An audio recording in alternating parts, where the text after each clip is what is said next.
fear and silence, Bigfoot in native memory. The forest has always been alive with voices, the rustle of leaves, the call of animals, the rush of rivers. But when all sounds vanish, when silence falls heavy, something else is near. To the native peoples, Bigfoot was not fantasy, but neighbor, a figure glimpsed in shadows, a reminder that the land was shared. Fear was real, but so was respect. Welcome to Native Legends and History Stories. Tonight we journey into one of the most haunting traditions where fear and silence bind together, and the memory of Bigfoot endures in the stillness of the woods. In native traditions, Bigfoot was never a distant myth told only in hushed campfire stories. It was a presence woven into everyday life, a shadow always near as real as the seasons or the shifting of the wind. For many native families, knowledge of Bigfoot was passed to children in the same way one might warn them about rivers, storms, or strangers. It was practical knowledge tied to survival. To live among the forests was to live among beings both human and not, and one learned early that the forest itself listened. Children grew up with this awareness long before they had words to describe it. A mother might lower her voice when the woods grew still at dusk. A grandfather might glance toward the tree line and say nothing. Yet his silence spoke volumes. These lessons were subtle, but they carried weight. Fear was not taught through dramatic tales meant to terrify. It was taught through behavior, through the everyday rhythms of life in the woods. Children understood simply that there were others nearby, watchers, neighbors, presences that did not need to be named. The land itself shaped this awareness. Families settled along a narrow stretch of road that ran 3 miles through the wilderness. On either side, the forest closed in, pressing against homes that clung to clearings in the brush. Beyond those few houses, the pine plantations stretched for miles, rows upon rows of trees, planted by human hands, yet still reclaimed by wildness. Even as late as the 1980s, thick undergrowth surrounded nearly every homestead. The brush was dense, tangled, and unbroken, a constant reminder that the woods did not belong to people alone. Elders carried the responsibility of maintaining a fragile boundary. Some adapted old practices to new times. A grandfather might burn away half an acre of brush around his home, clearing a circle of visibility. The open ring was not just for safety, but for peace of mind, a space where one could see what approached. Within that ring, the forest felt just a little further away, though never truly absent. Other families relied on smaller, quieter rituals. At night, old women covered their windows, pulling heavy cloth across the glass. It was not superstition nor fear of ghosts. It was an instinct born of generations, a desire to keep unseen eyes from looking in. There were also words carried forward from older times' phrases that slipped into the language of parenting. When children stayed awake too late laughing or shouting, the elders would warn, "Be quiet, or something will mock you." The phrase lingered like an echo of a forgotten treaty, a reminder that the forest listened and that sound might draw attention from beyond the walls. To outsiders, such sayings may have seemed like folklore, but for those who lived in these places, they were practical wisdom disguised as lullabies. Among native families, few spoke of Bigfoot openly. Even among themselves, it was a subject treated with caution. Some believed it was vanity, a quiet pride in holding knowledge outsiders did not share. But beneath that silence was a more practical truth. Speaking of Bigfoot invited its presence. Better to look away, better to pretend not to see. If one did not acknowledge the watchers, perhaps the watchers would not acknowledge them in return. Thus an unspoken pact took shape, a kind of treaty without signatures or words. It was never written, never declared, but lived in daily choices. In the averted glance, the closed curtain, the silence held when the brush rustled at night. The people moved along, offering respect in the form of restraint. Bigfoot, in turn, seemed to grant them passage. The agreement was fragile, but it held. In this way, fear and silence became partners, not as weaknesses, but as tools of endurance. Silence shielded the living, and fear reminded them of boundaries not to cross. To walk the road at night, to live along the edge of the wilderness, was to exist in constant awareness that the land was shared. In every quiet moment, in every darkened window, the memory of Bigfoot was alive. Not just as a story, but as a presence, one that demanded caution, respect, and silence. For a native boy growing up in the backwoods, walking home at night was less a test of courage and more an extension of heritage. He had been raised among people who understood the forest, who carried in their bones the lessons passed down from ancestors, that every sound has meaning, that silence itself is a message. So when he walked the dark road home from school or from a late gathering, whether in rain, frost, or the heavy air of summer, he did so with a quiet confidence born not of recklessness, but of belonging. The forest at night was never truly silent to him. Its language was layered and intricate. He could distinguish the whisper of a cat slipping through brush from the rustle of a raccoon, or the quick chatter of coyotes in the distance. He knew the steady thud of deer pressing through thickets, the soft shuffle of rabbits in the grass. These sounds were part of the world he had been taught to read, as essential as letters on a page. His elders had told him that to survive one must listen carefully, for the woods always reveal themselves to those who pay attention. Animals sometimes followed along the roadside at night, pacing travelers out of curiosity. He had grown accustomed to this and did not fear it. But he also knew, as his people had long known, that there was a difference between the curiosity of animals and the intent of something else. One day, instinct and tradition both warned the forest would remind him of this difference. That reminder came on a night like any other.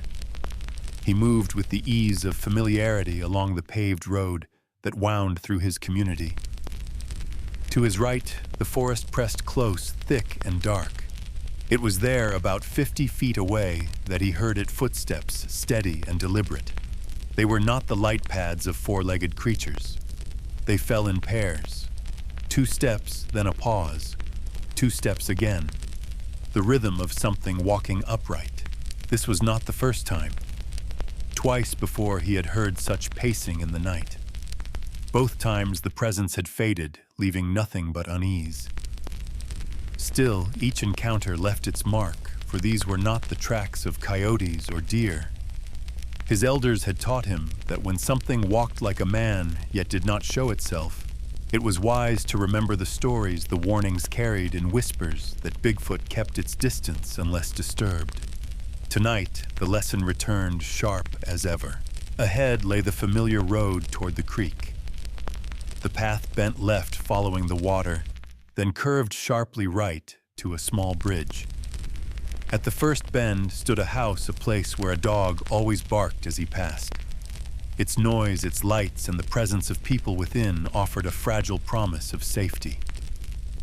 Tonight he longed for that interruption, hoping it might scatter the stalker that moved unseen beside him. As he approached the garden of that house, the pacing shifted. The footsteps grew louder, more pronounced, as though the stalker no longer cared to remain hidden.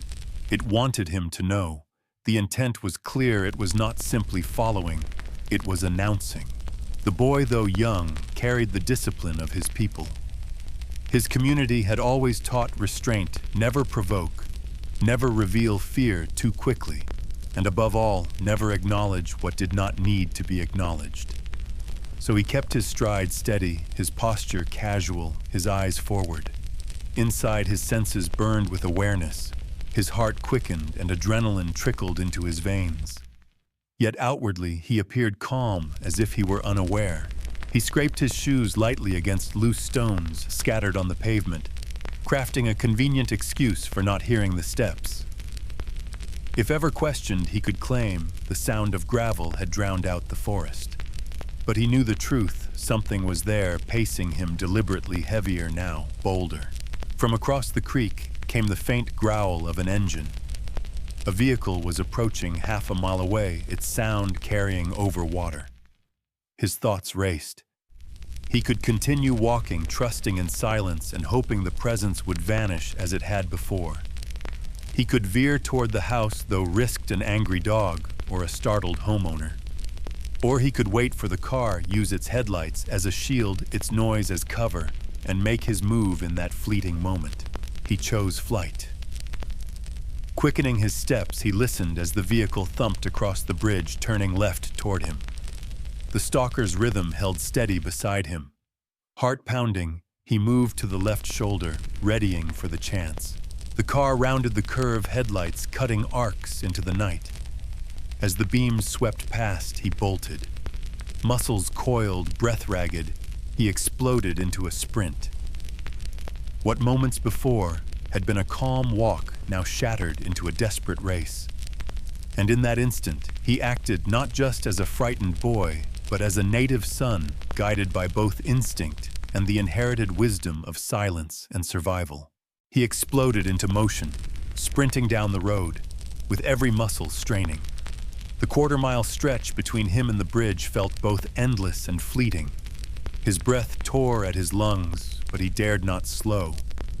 The forest to his right seemed alive, each shadow hinting at movement, each rustle threatening to reveal the stalker's form. Behind him there was no crash of pursuit, no tearing through brush, only the pounding of his own heartbeat and the rhythmic slap of shoes on pavement. By the time he reached the curve leading onto the bridge, his body screamed for rest. He slowed to a fast walk midway across, lungs dragging for air, yet kept his posture prepared. If he needed to run again, his body must be ready. He refused to allow exhaustion to rob him of escape. 100 feet past the bridge, he considered glancing back. The instinct was natural. Every step forward seemed to demand confirmation of what followed. But courage failed him. He knew that if his eyes met a figure crossing that bridge in pursuit, the terror might undo him completely. Better to look ahead, better to trust his feet, better to move forward without knowing. Still, silence can be heavier than sound. When no pursuit erupted from behind, when the forest remained hushed, he finally summoned the nerve to look over his shoulder. The road stretched empty. Relief washed through him, fragile and fleeting. He believed for a heartbeat that he had escaped. Then it happened. From the dense brush on his right came a sound so sharp it froze him in place. A tree limb snapped, not the brittle crack of dry wood, but a violent break loud enough to echo through the night. It was a sound no boy could make, no ordinary animal could manage. It was deliberate. In that instant, he understood. Whatever had stalked him had not been left behind. It had moved ahead, waiting in silence until he entered its sphere. The breaking branch was not random. It was a statement, a declaration of dominance. It was as if the forest itself had spoken, "You walk here by my permission." Raised in native tradition, he recognized the language of power not spoken in words. His people had always taught that the unseen ones communicated differently, through energy, through presence, through subtle acts that carried meaning. To sense a gaze, to feel a tension pressing on the spirit, was as real as a voice in the dark. Tonight, the snap of the branch carried a message more potent than speech. The being had granted him passage, but reminded him of the gulf between them. He was nothing more than a trespasser, a child wandering the territory of giants. In its world, he was as weak as a worm before an eagle. The realization chilled him more deeply than the coldest night air. He knew then that survival depended not on courage, but on humility. He walked on every nerve alert, but no further challenge came. The message had been delivered. The forest grew still again, as though satisfied. Somewhere unseen, perhaps the stalker even smiled at the boy retreating into the distance. For the rest of his life, he would remember this as the most intimidating encounter he had ever faced. When he finally turned off the paved road onto the narrow dirt lane leading home, the world seemed darker still. Thick brush rose on both sides, trees arched overhead into a canopy that blotted out the stars. The silence pressed in, but now it felt different, less like emptiness, more like watchfulness. Every step carried the weight of being observed, though no sound betrayed pursuit. Yet he reached home without further incident. The stalker had made its point. It had not needed to show itself, nor to chase him. One sound, one deliberate break of wood was enough to leave a lifetime of memory. In years to come, he would recall the words of an elder who once said that in moments like this, one would rather face a bear, a wolf, even a mountain lion. Against those, survival offered a chance. Against what walked in the shadows, the odds were far slimmer. The elder's wisdom, once sounding like exaggeration, now rang with perfect truth. For this native youth, the encounter was not only fear, but revelation. It reminded him that the old stories were not inventions to frighten children, but guides to survival. The warnings, the silences, the rules of conduct, all of it had purpose. Bigfoot was not fantasy. It was part of the shared land, a presence powerful enough to shape behavior, enforce respect, and leave its mark on memory. From that night forward, he would never walk the forest roads in quite the same way. He carried the knowledge that he had once been allowed to pass, not because of his own strength, but because of the stalker's choice. Fear became his companion, but so did understanding. And in the years ahead, whenever others doubted, he alone knew the weight of eyes in the dark and the authority behind a single broken branch. This was an older account, one the native narrator would say he had released about 4 years earlier, and it opened on a clear Saturday in early spring.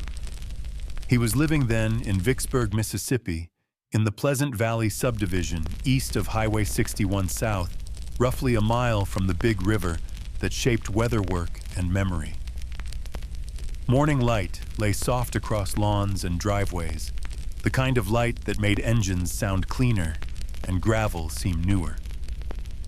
Spring break had arrived for the children, and he had promised all of them one by one their turn with the go-kart. It was a small promise, yet it carried the weight of repair. 2 sons from his first marriage had come to live with him the previous summer. There were 2 stepdaughters close to their ages, and a newborn boy sleeping in the house. Time was divided in a blended family, and he meant to stitch it back together the best way he knew, through motion and attention, by placing a steering wheel in a child's hands and saying, "This hour is yours."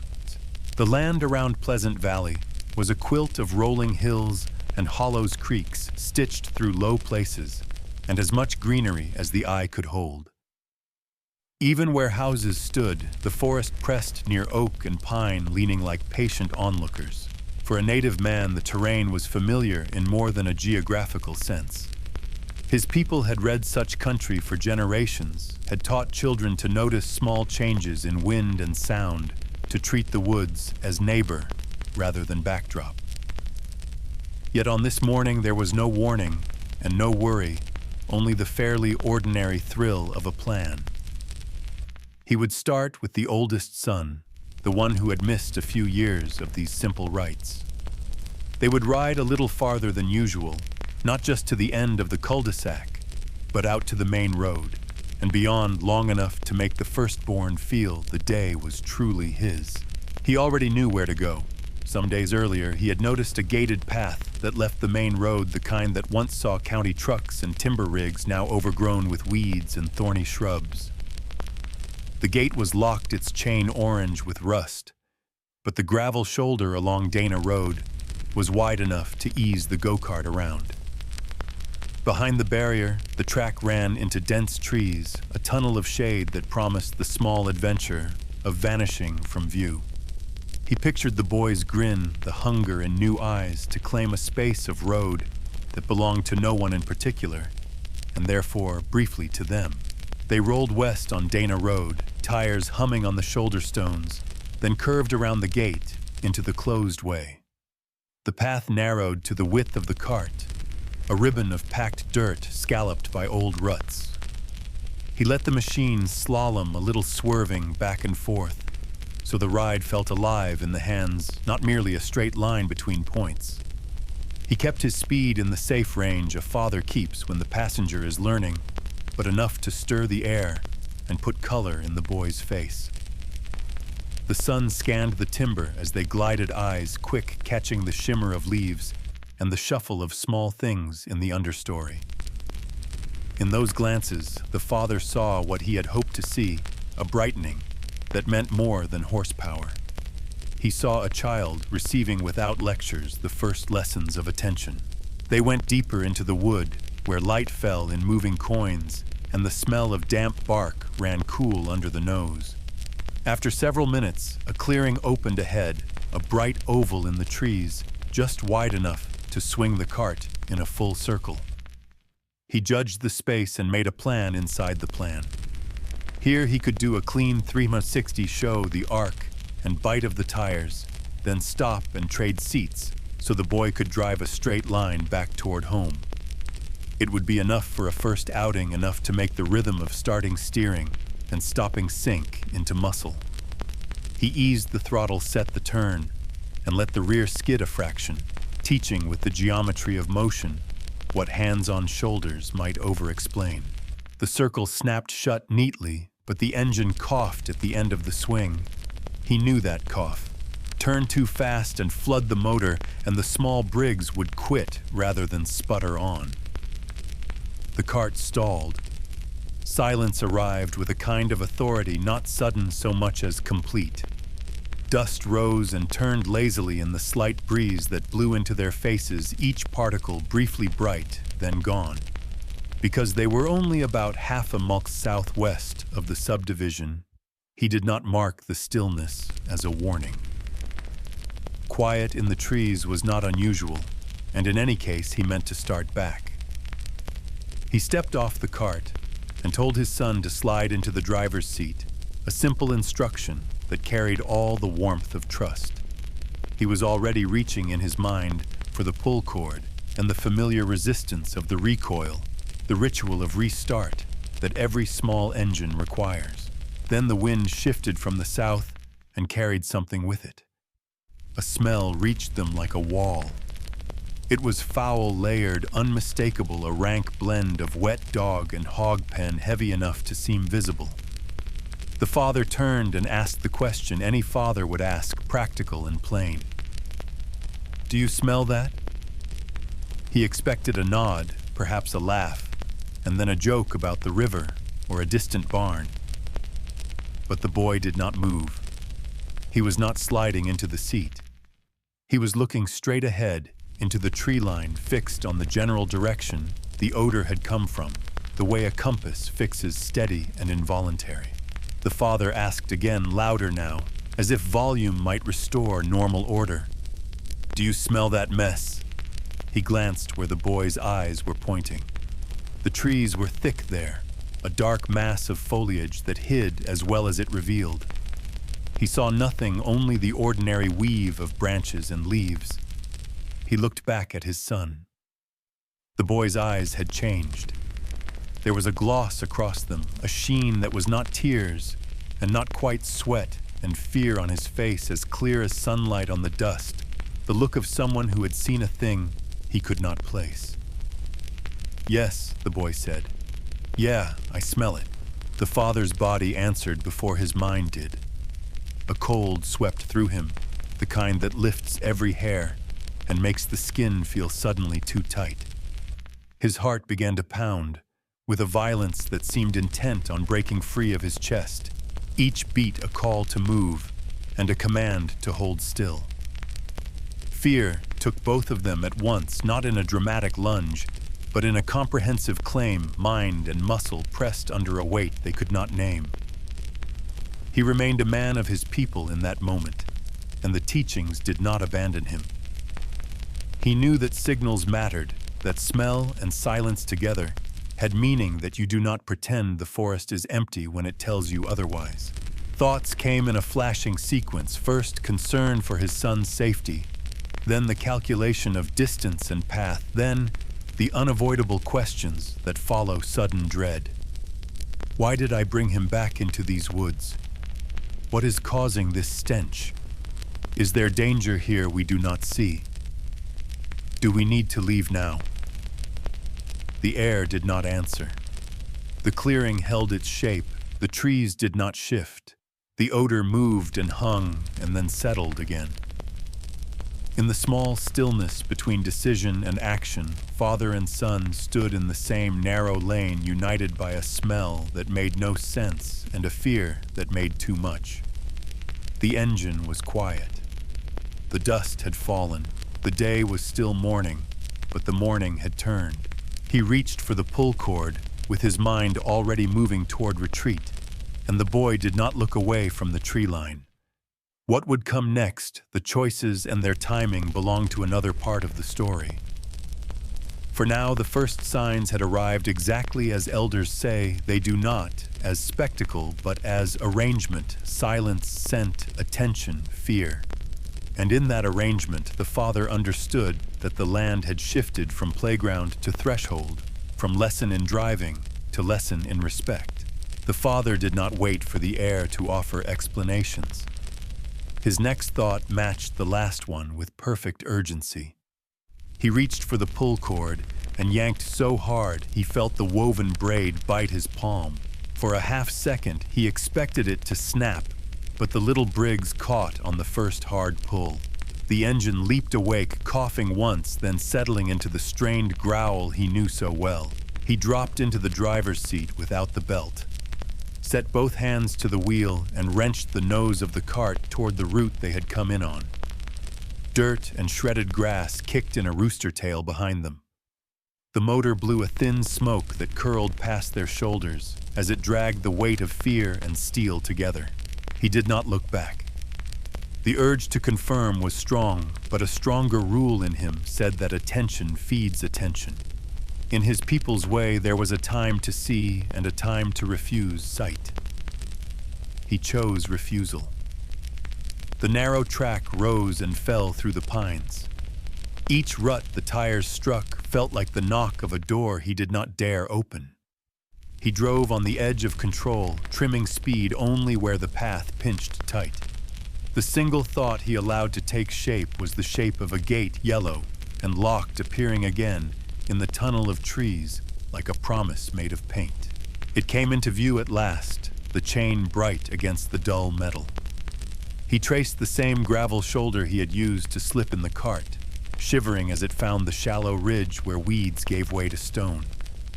Then they were out on Dana Road, and moments later he turned onto Pleasant Valley Drive. Only there did he ease off the throttle. He let the cart roll onto the shoulder and come to a stop. His hands still shook. The adrenaline that had kept his decisions clean began to thin, and with it a sense of safety returned, carried by the sight of mailboxes and porches, by the ordinary geometry of neighborhood houses.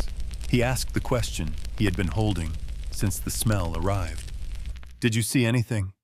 The boy finally turned from whatever memory held him and spoke in a voice that carried both certainty and confusion. "Dad, there were big, dark, scary-looking eyes staring right at us from in the tree branches. I could not see anything else but the eyes. I thought something moved when I first smelled that, so I tried to see what it was, but I only saw those eyes and they disappeared while I was looking at them. That is what scared me." The father listened with the patience elders once used when boys brought back first lessons from the woods. He asked no leading questions, offered no quick explanations. He let the account stand as it was.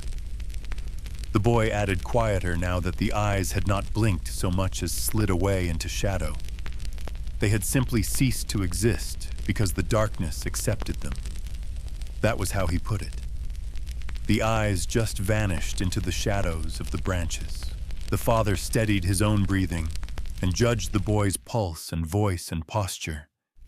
He saw fear, but he also saw that the fear had roots, It was not a panic invented by the thrill of a stalled engine. It was the recognition a person feels when the woods answer with more than wind.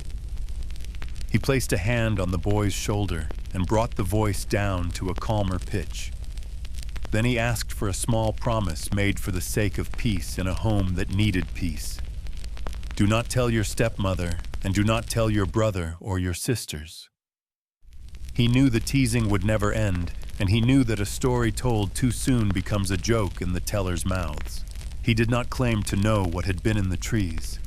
He said so to himself first, and then out loud in the private tone fathers use when they do not want their words to write themselves too deeply in a child's mind. He had not seen a figure. He had no shape to name. What he had felt, however, was imminent danger, a pressure on the body that knowledge alone could not lift. The boy, on the other hand, had seen the eyes. The father had no reason to disbelieve him. The fear written on that young face had been enough to make the choice for both of them while they were still standing in the clearing. They had needed to leave the woods. They had done the right thing quickly, and sometimes that is the only measure that matters. The second account would arrive months later, late in the summer of that same year, when the light had a heavier color and the vines were fat with fruit. This time the man was not a father tending a boy's first ride. He was a nephew going out with an uncle who still liked to test the edges of memory. They decided to pick musketine, the wild grapes that sweeten at the fringe of late heat. The uncle said the vines probably still grew everywhere near the old farm where they had lived in the 60s. The nephew felt the old excitement that comes before a return. He had not set eyes on that place in years. The farm lay near Yokina, Mississippi, not far from the Big Black River. Land and water braided each other there, and each season wrote the beds anew. The exact spot sat where Campbell Swamp Road met a dead-end dirt road named Sherrard Drive. They set out and reached the property at 9 in the morning.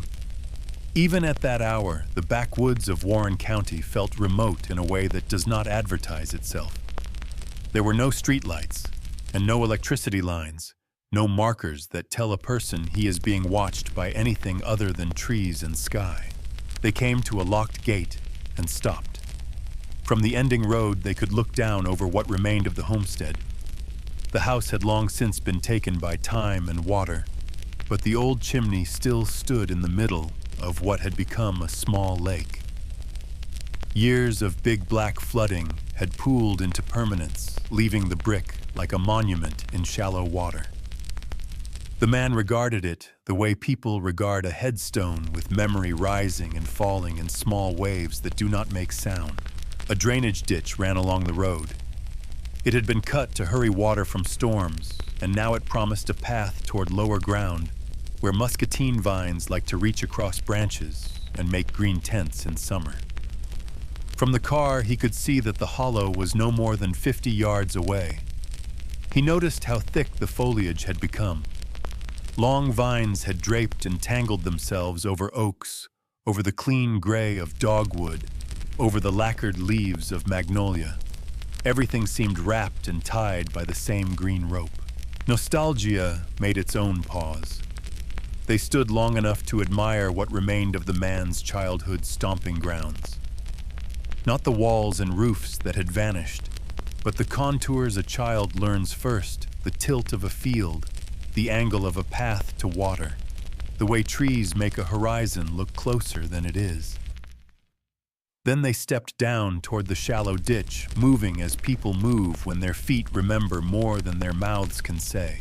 The sounds arrived in the order woods prefer. First, the rustle of leaves across the forest floor, a small pushing of the world by small things. Then the steady twilight music of crickets, even though the day was still young, a reminder that in deep places time has more than one clock. From farther off came the light percussion of a woodpecker testing bark for the fine meal it hides. The men said nothing. There is a kind of conversation that is better kept in the ears. They advanced toward the hollow as if the past had opened a lane that only kin can see.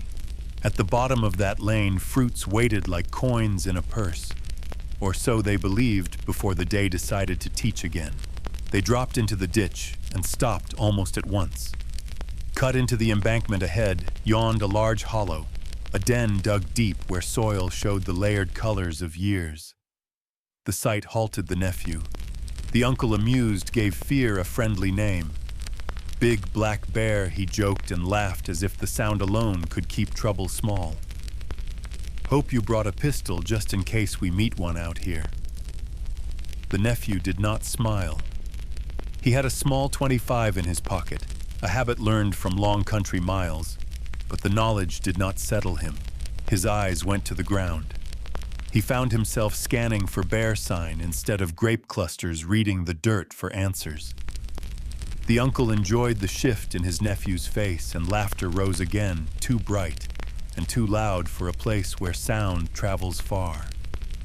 "Quit laughing," the younger man said, because the volume itself was thinning his comfort.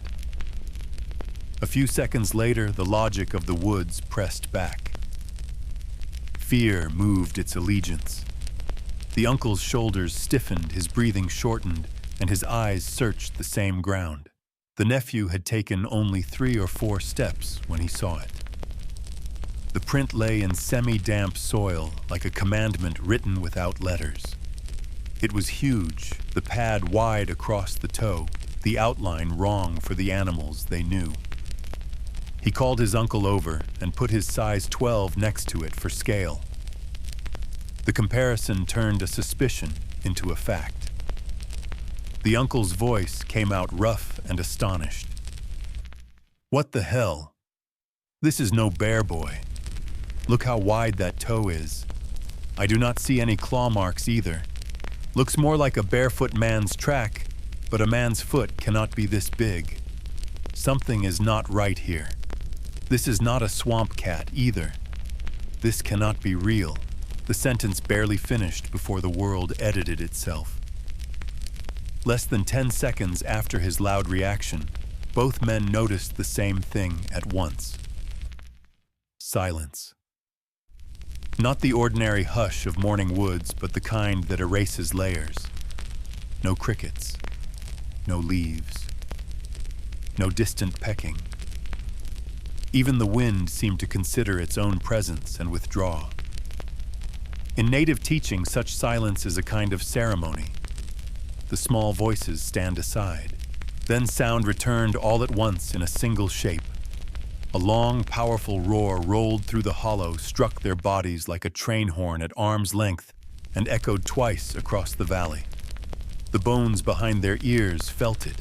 The ribs in their chests hummed with it. Whatever made that noise was coming toward them. The vines began to move, not wildly, but with the weight of air displaced by something large. Heavy footfalls hit the ground in sequence, one boom after another, the cadence upright and closing fast. There is a kind of knowledge that does not consult opinion. Both men had it now.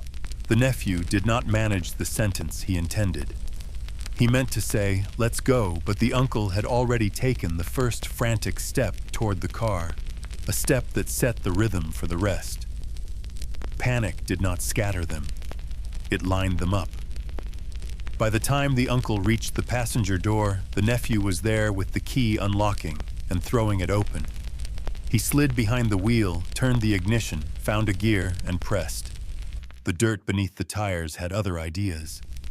The car fishtailed in slow motion, sliding side to side as though the ground itself wanted them to look once more. He looked. Across the angle of a nearby holler, partly hidden by a large tree, stood the figure.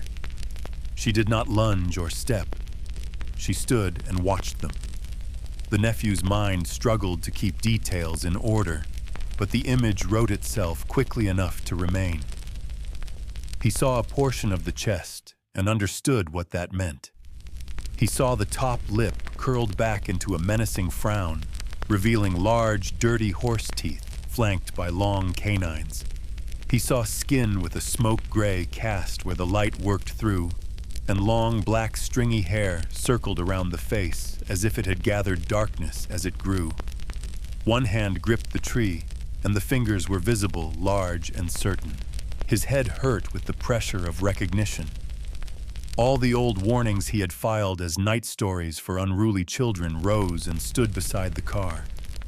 He had grown to believe those tales were medicine for bedtime. He was wrong. The rear of the car swung again, then caught. Traction snapped into place and the vehicle jumped forward with authority. Only then did he hear his uncle's speaking voice, urgent but controlled, telling him to slow down.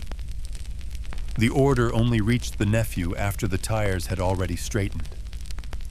"How did you know it was a female?" the uncle asked, not in disbelief, but in the ordinary way men ask for the root to a fact. There was no time to discuss. The uncle lit a cigarette and handed another across the old country method of returning a body to itself. Smoke steadied their hands. The nephew let the road grow longer between them and the hollow. When the distance felt thick enough, breath found its rhythm again, and words followed. The uncle told him to relax and say exactly what he saw, no more and no less. Description poured out, measured and spare the way shock often makes it. Gray skin, black, stringy hair, large, dirty teeth, canines long, fingers on the tree. The car kept moving. They both laughed, then not at the sight, not at themselves, but at the odd relief that comes when the world gives back the familiar shape of pavement and fence lines. They chain-smoked all the way back toward civilization, as if each cigarette could mark one more mile between presence and memory. They made a vow on the ride in. They would tell everyone what they had been through. It felt right to share witness, to put weight on the scales against easy dismissal. By nightfall, they had revised the plan. Family listened with raised brows and sideways smiles, then with open laughter. Someone made a joke about being stoned. Someone else improved the details with parody. The men endured it with a tired calm. The nephew understood. If he had not seen it for himself, he would not have believed it either. People are free to think such creatures are not real. The land does not argue. It simply keeps its own record and waits for the next set of eyes to read it. The nephew, for his part, accepted the limit of persuasion. He knew what he had seen, and even if the image blurred at the edges in recollection, the core did not change. A figure in shadow, upright and powerful. A voice that moved air into roar. Fingers on a tree. From that season onward, he never felt alone in deep woods again. Alone is the word for when only human footsteps are possible. He now knew better. The musketine hunt, such as it was, had lasted no more than 5 minutes. The plan dissolved almost at the moment it formed, replaced by a lesson that would take years to finish learning. He never went back to that bend in Yokina. Not because the place had wronged him, but because it had spoken clearly, and he chose to live by clarity. In the ledger he kept without paper, the day went down as a debt of respect paid in full. The grapes could wait for someone else. The woods had claimed their say. The forests of Mississippi held more than shadows. They held memory, silence, and eyes that vanished into branches. What the father and nephew witnessed cannot be measured in evidence, but in the weight of fear and the certainty of presence. Folklore and history met on that soil, and the story endures. In the end, the woods did not lie. Subscribe to Native Legends and History Stories for more untold journeys into the past.